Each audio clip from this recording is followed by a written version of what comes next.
by the economic consultant remains the same, but he's going to put up the price of cider for the working class because he believes that the working class is drinking too much cider. There's an air of patronisation about that in the context of falling consumption, which I don't think requires government intervention either. I hope to persuade Minister Alex White between now and next year not to intervene. It's also against European court decisions. And you're very welcome, and thank you for your forbearance. Senator Van Turnhout, you have 5 minutes.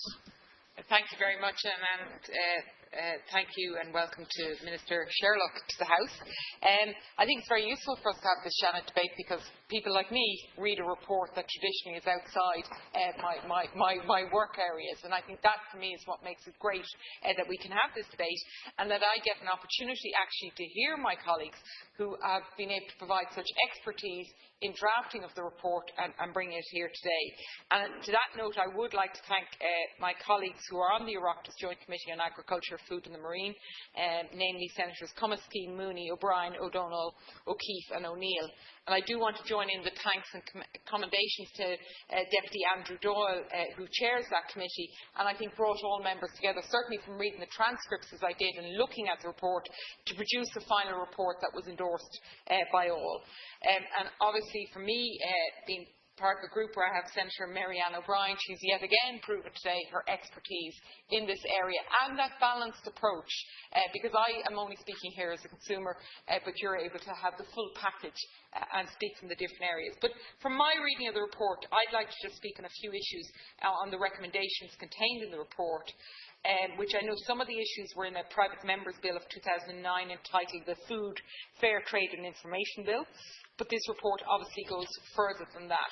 And I think we've seen here today the importance of the Irish food sector in the Irish economy, both in the number of people employed in the industry, but also in the terms of our ability to continue to export growth.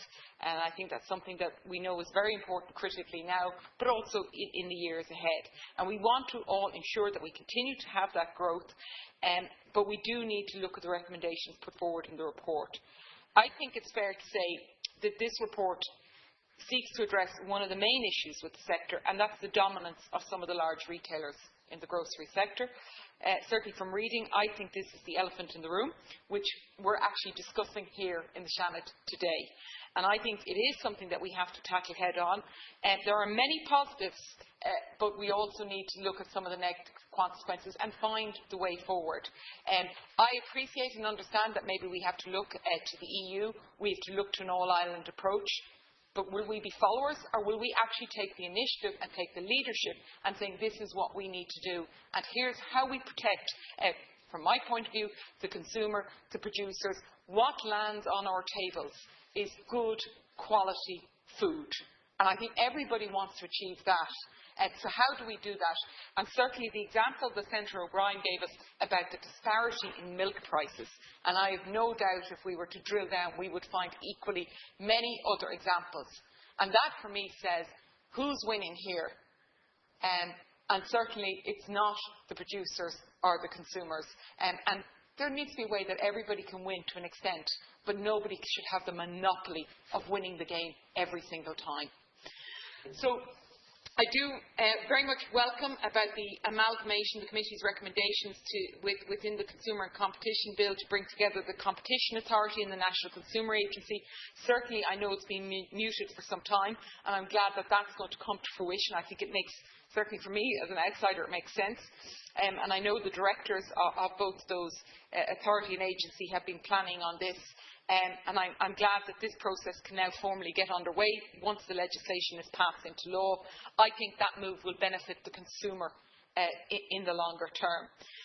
Minister, many people have spoken about the issue of profits, and we've had different discussions here, different perspectives, which I always think is very healthy. And I think there's been a deliberate, sometimes confusion to mix it up with about people having to tell what their margins are. Telling a profit of a company doesn't give you the individual price sensitivity of a margin. And I just think we need to be very careful here. We expect small companies, retailers in Ireland, they all disclose their profits. And yet we're saying if you're a big, large multiple, you can hide it in effect, because we know with EU regulation, we've seen in the UK where they've exposed some major companies who have not been paid their tax.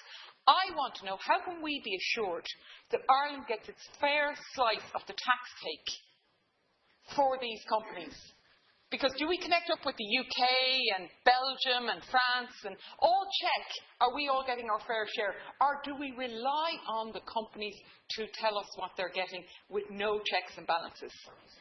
So I do think we have to go further than that issue, and I'm not accepting the lobby that is coming from the large multiples on it. Finally, on the issue of alcohol, Senator Barrett, I think we could have a big discussion on this issue. I don't necessarily agree with you. I don't agree with you. I think we need to get serious.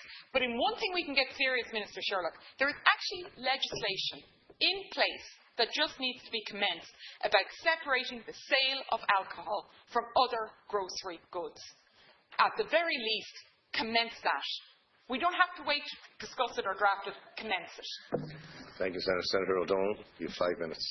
Yeah, I think this is an excellent debate today on this issue, which is really a complex issue, one which requires and deserves both thought and debate. I want to thank all of my colleagues on the Agriculture Committee, particularly those who are involved in the drafting of the report, including Senator O'Brien, for the work that went into this particular report.